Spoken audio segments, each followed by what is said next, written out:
My biggest bucket list wish is to live by the sea in the Mediterranean and have a house at the beachfront, and that is it.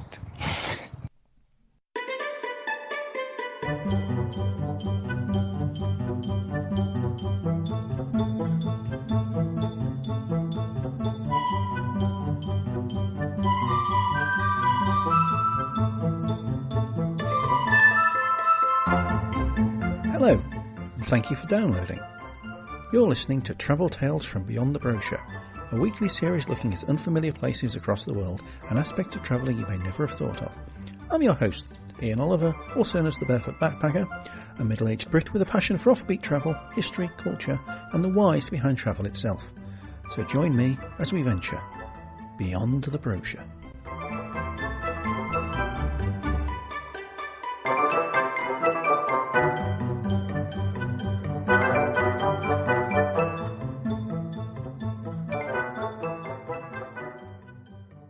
Hello. Well, it's jolly bright and warm here in the UK.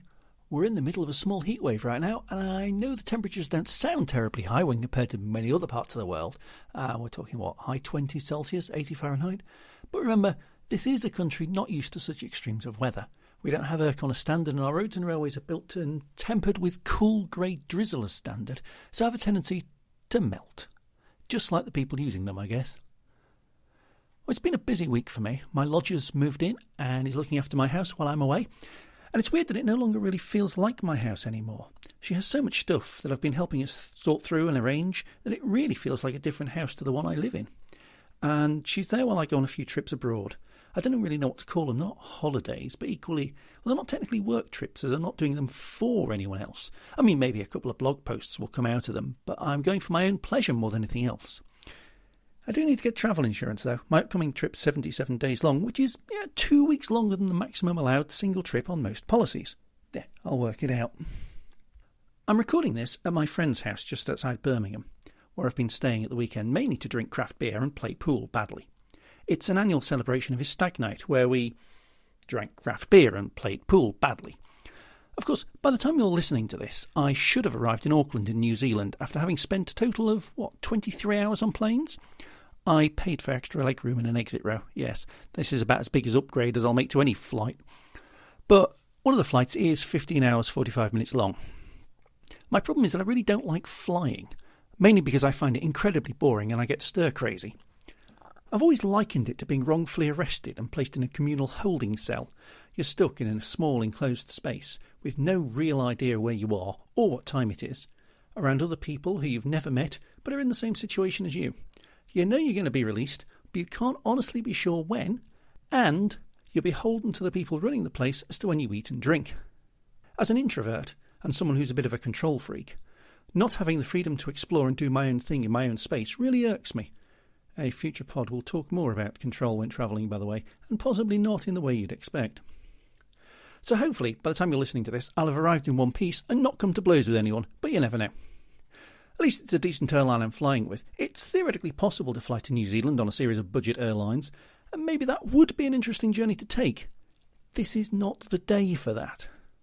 I'm not really looking forward to the flight, but I am looking forward to what will hopefully be much cooler temperatures. Although it's winter there, it is further north than we are south, so while I'm not expecting cold and ice, which would be awkward given I'm not travelling with closed shoes, though I will need to get some walking shoes when I'm over there, because I'm not climbing volcanoes in Vanuatu barefoot, or even in zero sandals. It will be about 10 to 15 degrees Celsius lower than the UK. Yeah, Vanuatu. That's the main reason I'm going. It's a country I've wanted to visit for a while, but never managed to get to. But now I've got the opportunity, so I've planned on spending about 4 weeks there. I've never climbed a volcano before, plus it'll be quite an interesting, different and new culture, one I'm not familiar with, so I'll hopefully enjoy it. After Vanuatu, I'll be meeting a couple of net pals in Australia, then on to Sri Lanka for 2 weeks, another country I've wanted to visit for a while. Great food and scenery by all accounts, and train ride from Kandy to Ella. It's one of those places that regularly appears on my Instagram feed. Not as often as bloody Horseshoe Bend, mind, but close. So this brings me neatly on to today's topic. One could argue that Vanuatu and Sri Lanka are on my bucket list. In case you don't know, The bucket list is a common feature of not just travel bloggers, but actually the wider public. It's a list of things to do before you die, or kick the bucket, a most disturbing phrase in all honesty, and one whose origin is surprisingly unclear. There's no evidence for the suggestion it derives from kicking the bucket away from under a hanged criminal or suicide. Rather, there's a feeling that it comes from the bucket or beam that dead pigs were hung on while being readied for the pot. Equally as tasteful. I think pretty much everyone has a bucket list these days, and the idea is kind of supplemented by the myriad of websites, news articles and published books of things like 1001 books to read, 500 beers to drink, 73 quirky places you must see, 24 controversial celebrities you must follow on Twitter, type of thing. Obviously this is all subjective, and, as an aside, I've never owned any of the Rolling Stone magazine's top 10 albums of all time.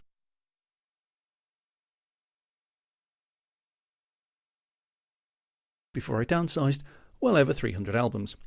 I will concede that most of it is generally regarded as poor, becoming shite. The entire back catalogue of New Kids on the Block, for fuck's sake. As you can see, though, bucket lists aren't limited to travel.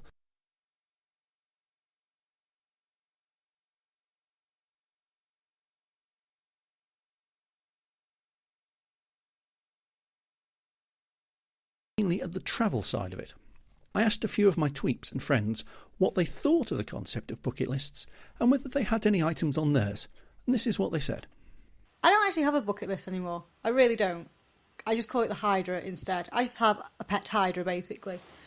I call it this because every time you tick something off your bucket list, you get talking to another traveller and they add 2 more things onto the list. It's just never ending. I do feel like bucket lists are not meant to be completed and never will be, but we can at least try. Nat from Natbacker Travels, being refreshingly honest about bucket lists. It's something that's often mentioned on Twitter travel chats, especially TRLT. So many people post wonderful pictures that the wanderlust quotient goes through the roof. This is quite a common feeling. Indeed, this pod started with my friend Yaya in Serbia, whose bucket list recording for me was so long it stretched to over 5 minutes because hers is so full. Now, Amanda from notaballerina.com suggests that bucket lists shouldn't be seen as scripture and gives an example on how focusing on them too much may mean you miss out on other opportunities.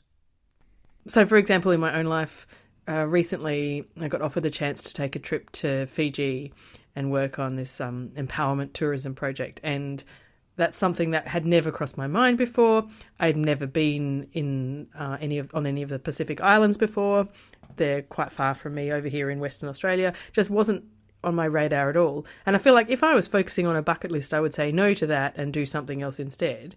And yet I went, and it was one of the best experiences I've ever had travelling. So does having a bucket list make you say no to the wrong things, or just make you focus on things that you kind of think are a good idea, but you just don't know what else is out there? Many of the people I asked were a little more openly negative about the idea of bucket lists. Here's Deb from Tagalong Travel, who conveys the idea that I use as a mantra too, one of everything is interesting. I am not a fan of the travel bucket list. What I've learned from regularly tagging along on my husband's business travel is that every place is worth visiting, and sometimes it's the so-called second cities or under-the-radar destinations that end up blowing you away. Sure, you may have places that you long to go, but my recommendation is to leave space in your travel life for random adventures. I know people often quote the phrase, I haven't been everywhere, but it's on my list. I have to say I'm not a great fan of that particular wording, as I feel it's just too, trite, wishy-washy, and let's face it, rather cheesy. But I guess it's true to an extent. Why have a bucket list if everywhere is going to be on it? I'm not a big fan of bucket lists because basically it's like, you just want to tick off boxes. Okay, I did this, I did that, I went there. And quite often people, when they travel and they have a bucket list, they just tick off a box. Okay, I've been there. Okay, I've done that. And it becomes a core. I don't like that. I feel like you should do what you feel like you want to do instead of just relying on a list. So I know a lot of people do it, but I don't. That was Rubens from Being Around the Globe, telling us he's not a big fan of the bucket list in its traditional form. To be honest, I'm inclined to agree with his sentiments. Someone else with a similar view is Laura Lundell, who, despite having a small bucket list of her own, is quite ambivalent about the concept as a separate idea. I've got a bucket list, but it's kind of short now. And it was never that long to begin with. There were maybe 10 things on it, and now there's only 2 left, Russia and Tahiti. Really want to go there. But yeah, moving forward, I have a pretty long Word document of places that I'd like to go, but there's nowhere that I desperately need to go. But also, like, what's the difference between a bucket list and travel prioritization? Like, there's nowhere I wouldn't go, so long as violence isn't an issue, obviously. But there's certainly places I would rather go. You know, if I've only got a weekend in Quebec, I'd rather spend the 2 days in Quebec City than Montreal, for example. And that's nothing against Montreal, it's just I only have so much money and time off. So travel prioritization, bucket lists, whatever, like, they're good for those who might have a limited budget or time frame. So if you're only able to go on a big trip once a decade, like, go see the place you've been dying to go, you know? Don't just go anywhere. Laura sees the bucket list as more of a series of priorities, and this is pretty much exactly what I do. Although I do have lists of places I want to see, mainly countries, and as mentioned in a previous pod, every county, blah blah blah, in the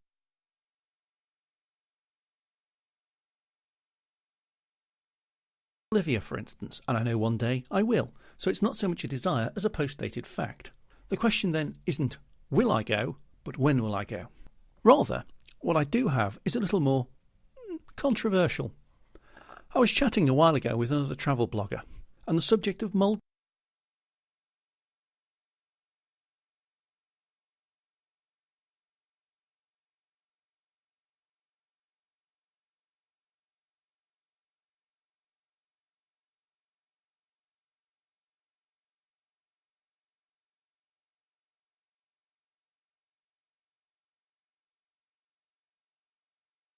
unusual. People are more naturally inclined to talk about negative aspects of companies, of customer service, etc. Although it makes perfect sense in a travel blog environment, as people want to read about places they're interested in visiting with a view to actually going there. And where there are positive descriptions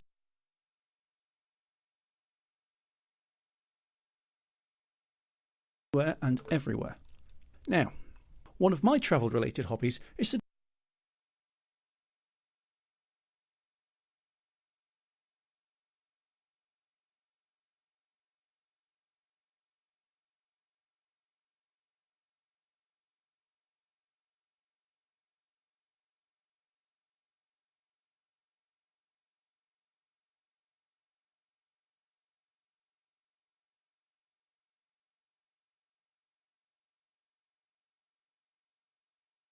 round up on my reading about them, but that's kind of the point of the pod.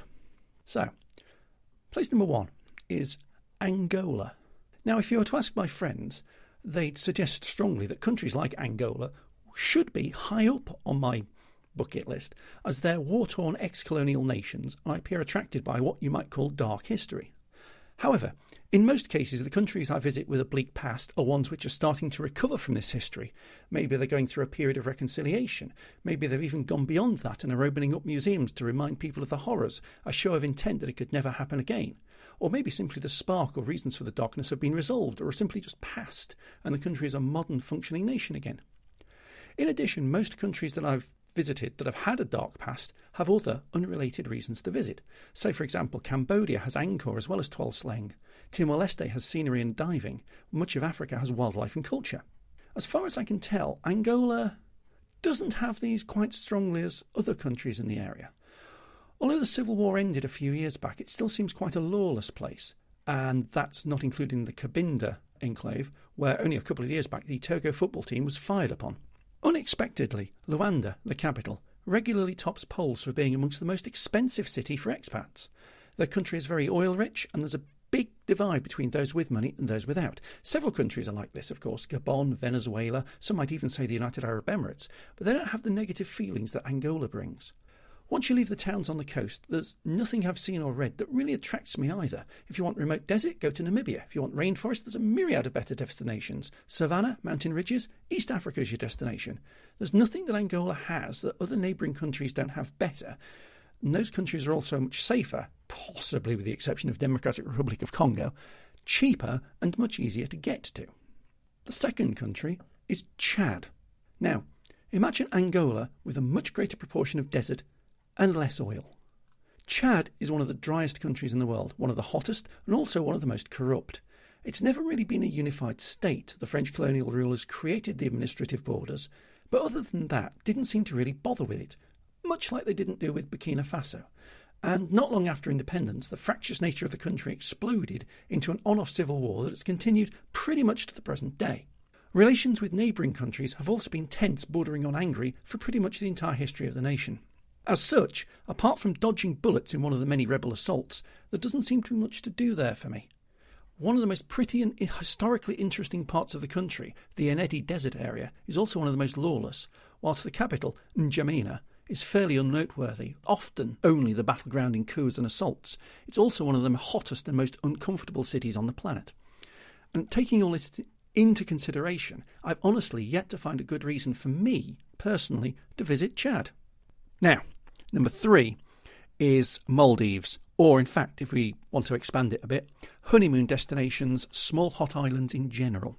See, I always need a reason to visit somewhere. I travel to see things and be active. I also have a low boredom threshold. I'm restless and always need to be moving on. It has been suggested I've got some kind of ADHD, which may explain why I also never get around to updating my blog in good time. Therefore, I like to visit places that not only have an array of historic and cultural sites to explore, but which are also easy to leave and move on to somewhere new. In addition, my travel style is very much geared towards backpacking, cheap and cheerful, hostels, street food, etc., rather than luxury hotels with ensuite jacuzzis and Michelin-starred in-house restaurants. In fact, even the idea of all-inclusive resorts makes my stomach churn, regardless of the quality and the other guests. My objections to these sort of places could equally apply in principle to the likes of Benidorm and Magaluf, neither of which I've been to. Unsurprisingly, therefore, destinations like Maldives, Seychelles, and many parts of the Caribbean are pretty much my idea of a holiday from hell. Stuck in a purpose-built resort on a small island, many in Maldives are even the entire island, with very little to do other than lie on the beach, do water sports, not that sort of water sport, and in any case I can't swim, or that's it really. Eating only what the restaurant resort can provide, which is likely to be nothing like the food that the locals eat, and not really having the opportunity to explore the country doesn't strike me as a terribly productive way to spend 2 weeks. To be honest, I'd get bored after 2 hours. Such places are also incredibly expensive. On my travels, I was budgeting £30 a day and invariably came in much lower than this on average. And this means, including airfare, I could comfortably spend £1,000 a month on travelling. For places like Maldives, you'd be lucky if that gets you a week. In the resorts, what's not included in the initial cost is likely to be heavily marked up, being an island in the middle of nowhere, as well as having no competition. And this applies to everything from travelling to other islands to a simple extra bottle of water. Yes, I know you pay for the exclusivity, the paradise, the relaxation, but that's not what I want on a holiday. I go away to excite myself. My travels are amphetamine, not morphine. Country 4 is, surprising, Japan. Also cross-reference South Korea. And I've no idea, and this one flummoxes even me. In principle, Japan should be a shoo-in. It ticks all my boxes. You've got dark history, the Shogun era and World War II. You've got food. I love noodles. I love sushi. You've got scenery, not just Mount Fuji, but the whole of the central belt of Japan looks awesome on the pictures. You've got culture. It's some of the quirkiest in the world. Add in reliable transport, the cutting edge of technology, and the world's best toilets, indeed, and we should have a country that I'd be dying to keep returning to rather than avoiding. Now, I think here, in part, my reluctance is social. Japan is a very crowded and busy nation, at least in the cities, and I have the impression in my head it would be quite intensive for a first-time visitor. And this is the same reason that while I definitely do want to visit India, I wouldn't do it as a solo traveller. Related to this is also the language barrier. More so than in countries that I've visited, Japan seems very monolingual. I'm not a linguist by any means, though even I just about got by in Uzbekistan, and I fear that being bombarded with nothing but Japanese might well be too much for me. There's also the fear that, despite being so technologically advanced, it's very much cash-based. Coupled with an impression that it's a relatively expensive country, even for a Brit like me, I'd therefore be constantly worried about, do I have enough money? Can I easily get any more? And that may cause me to worry too much and miss out on things that I'd otherwise like to see.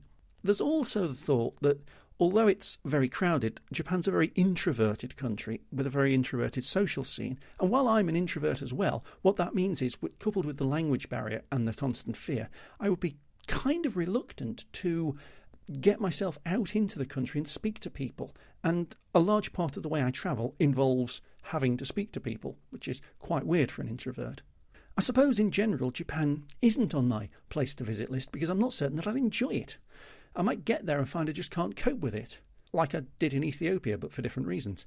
And maybe I want to like it, so I'm keeping it at arm's length, where it can't affect me, like some kind of spectacular diamond. Now, the next country on the list is the Philippines. I mean, don't get me wrong, I love what I've seen of the region known as Southeast Asia. And in the back of my mind, I always have this pressing longing to return to the lands of temples, spicy food and incomprehensible scripts, to visit cities and places imbued with culture and history, places like Mandalay, Bangkok, Borneo, names that live forever in Western minds as exotic and mysterious. On the edge of this sphere, but no less intriguing, lie the islands of the Philippine archipelago. Now, some may see them as a kind of northern extension of the Indonesian islands, albeit with a slightly cooler climate and a much stronger Catholic tradition. Their history is tied to colonialism, and that, along with recent dictatorships and notable street food, surely makes it somewhere high on my list. Except that it isn't. I suspect this is partly my own fault for not really looking too hard into what it's got to offer, but also that when I have looked into it, nothing's really grabbed my interest, and I've always been distracted by shinier things or shinier places in the region. Let's start with the obvious. Manila isn't the most handsome city in the world. It's big, underfunded, messy, dirty, crime-ridden, hectic, and I've come across very few people who've ever expressed a liking for the place. It's interesting, though, that description could be applied to many cities across the globe: Jakarta, Bangkok, Cairo, Lagos, Glasgow, but I've never heard anyone rave about Manila in the same way that these other cities have their promoters. And I've been to places like that. I've been to Glasgow. I've been to Accra in Ghana, and they've got a style, they've got a life. But I've never read anyone who's saying the same about Manila. Owing to its history, Philippines has a lot of American influence and culture, and maybe in part my dismissal of the country has more to do with wanting to go places less defined by their relationship with the USA, no matter how weak that influence is. It's always going to be in the back of my mind. I'm not saying American culture is a good or a bad thing, just that if I wanted to experience it, I'd go to the USA. Plus, being British means I'm already well aware of it from my home life, so I prefer to experience different cultures. For many travellers, of course, the blending of the two cultures is in itself a reason to visit. I guess it's just not for me. To even get to the Philippines, I'd probably have to travel via somewhere else in Southeast Asia, and no matter where that is, the chances are that the pull of my intervening destination, Thailand, Indonesia, Malaysia, would be stronger than my desire to carry on. In a sense, therefore, maybe for me, the Philippines suffers from being, in my eyes, somewhat in the wrong place. Now, I'll concede these are probably weak reasons, but maybe sometimes I just don't fancy a place with no real rational explanation. One that does have an explanation is my last country on the list. Number 6 is North Korea. But, and this is important, not for the reason that you'd think. My objection to North Korea is, and this will take some explanation, it's too safe. That is to say, I'm a solo independent traveller who likes to explore more of the culture of a place and not necessarily stick to the standard touristy routes. I'm also not fond of authority. A future pod will talk about my bratty submissive streak in more detail. The problem I have with North Korea is that a trip here is so regimented. You must go here on this day, you must do this, you must eat that, you must not go there, you must not say that, and all on a tour group rather than on your own. You also don't even get a chance to relax in your own style. Without internet, for instance, it means that I may get a little bored, and I don't like being bored. To me also, going to North Korea would be a bit like going to Disneyland. It's all fake. Now, some people really love Disney because it's an escape from the real world. You can revel in the unreality and live a fantasy life for a couple of weeks. But Disney isn't as regimented. You are free, or freer anyway, to do your own thing. Whereas North Korea just strikes me as being, well, imprisoned on an aeroplane, really. You will notice some glaring absences in this list. There's a number of places in the world that I'd absolutely love to go to, but now is not the time.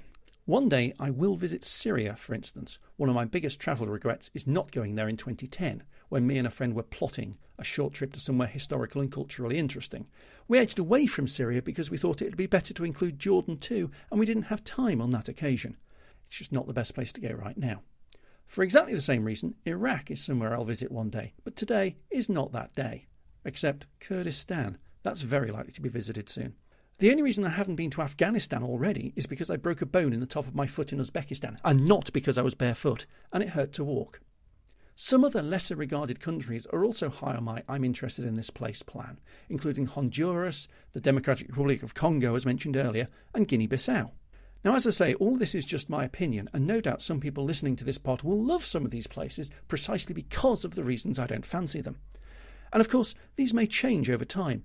It may be, for instance, that I do get the opportunity one day to visit Japan and find I really love it. Who knows? Lesser known destination of the week. Today's lesser-known destination of the week is somewhere I've known about for a while and wanted to visit simply because it's such an odd, quirky place in practice. It's two twin towns with a total population of about 9,000, so it's not terribly big, but the local tourist board calls the area, granted with a spot of hyperbole, the most remarkable village of the world. The towns of Baal stand a handful of kilometres north of the Belgian-Dutch border, but while Baal-Nassau does mostly lie in the Netherlands, its neighbour and twin Baal-Hertog doesn't. Rather, most of that town sits in 22 enclaves of Belgium that are completely surrounded by Netherlands. It's actually even more complicated than that, as there are 8 enclaves of Dutch town of Baal-Nassau surrounded by Belgium, the majority of which are, themselves, enclaves of Belgium contained within Netherlands. Confused yet? I was. It all started as long ago as about 1198, and a bit of a spat between two neighbouring dukedoms based in Breda, now in Netherlands, and Brabant, now in Belgium. A peace treaty between the two transferred most of the surrounding area to the Lord of Breda, a chap called Godfried van Schoten, but the Duke of Brabant kept possession of some tracts of land that he'd sublet to various third parties. Essentially, any land that wasn't being actively used was transferred, while the rest stayed with Brabant. You can imagine that these cultivated fields weren't next to each other, but rather randomly scattered throughout the original holdings of the Duke of Brabant. You can probably guess what happened next. Over the centuries, ownerships of the land themselves changed a few times. The Nassau family, who ran the nearby county of Holland, ended up in possession of the lands formerly held by the Lord of Breda, and these settlements became known as Baal-Nassau. Meanwhile, the scattered holdings of the Duke of Brabant became known as Baal-Hertog, Hertog being Dutch for Duke. This became an issue in 1648, the Peace Pact of Munster, that divided the Netherlands area into 2 separate provinces controlled by 2 different countries. The Spanish Netherlands took control of Breda, while the Austrians took control of Brabant. Although later to reunite under the United Netherlands, they split again when the southern part declared independence in 1830 as Belgium. Due to the fractious nature of the landholdings, confused by further development of both towns over the intervening centuries, the border between the two countries was only demarcated finally in 1995. And I say border. In fact, spending an hour in the town will probably mean this becomes your most crossed international border because there's so many of them. It's very easy to spot the border these days, in fact. Not only is it painted on the ground with a line of crosses with the letter codes B and NL appearing either side regularly, but the house numbers on the roads are different, with each house indicated with the flag of the relevant nation. This becomes a bit of a snag with one house in the villages, which has 2 numbers, as the border goes right through the front door. Remember, actual demarcation didn't take place till recently, so for much of the village's life the border wasn't that easily identifiable. Unsurprisingly, one of the popular industries, shall we say, in the towns was smuggling. To try to get around this, the Belgian government made Baal-Hertog a special administrative area with specific codes to track goods passing through and originating in the town, but there were many different ways around the regulations. One wily farmer, for instance, had his barns on one side of the border, but his house and stables on the other, so under cover of darkness many transferred animals from one to the other on his own property and registered them separately. Conversely, to prevent butter smuggling, customs officers had a habit of ensuring paperwork took a long time to process. In a small room, with a roaring fire. During World War I, the Germans tried their best to demark the two towns. Netherlands was neutral, but Belgium was occupied, doing so with a 2,000-volt electric wire fence. This obviously split families and led to much more covert smuggling activity. Part of the wire still remains and is now a tourist attraction just outside the town centre. It's no longer live, obviously. Of course, these days, with both countries being in the European Union, the border is a little more than an idle curiosity. Obviously, the two towns still have a respective national rivalry, and heaven knows what happens when they both play each other in a sporting event. But the only real effects are minor. Petrol stations tend to be located on the side of the border with a lower tax, and until recently, opening hours of pubs were different, which led to the bizarre situation of people simply stepping to the other side of the border at last orders. As someone who has a passion for both borders and quirky places, this town's always been on what markets itself as my bucket list. And there's much more there than I even realised. It's a great place to go walking in the countryside, for instance, so I shall definitely have to go back. Well, that's just about it for this week. Next time, we'll continue the discussion about bucket lists in a sense, as I'll be talking about whether travel bloggers and influencers have a right or an obligation to talk about places in a certain way, a conversation prompted by my anti-bucket list, in the sense that people thought it came across as somewhat negative in scope. Until then, have a good week, and if you're feeling off colour, keep on getting better. Thank you for listening to this episode of Travel Tales from Beyond the Brochure. I hope you enjoyed it. If you did, don't forget to leave a review on your podcast site of choice. I'm pretty bad at that sort of thing myself, so I'll understand perfectly if you don't. Travel Tales from Beyond the Brochure was written, presented, edited and produced in the Kirkby and Ashfield studio by the Barefoot Backpacker. Music in this episode was Walking Barefoot on Grass bonus by Kai Engel, which is available via the Free Music Archive and used under the Creative Commons Attribution 4.0 International License. Previous episodes of this podcast will be available on your podcast service of choice, or alternatively, go to my website, barefoot-backpacker.com. If you want to contact me, I live on Twitter at rtwbarefoot, or email me at info@barefoot-backpacker.com. Until next week, have safe journeys. Bye for now.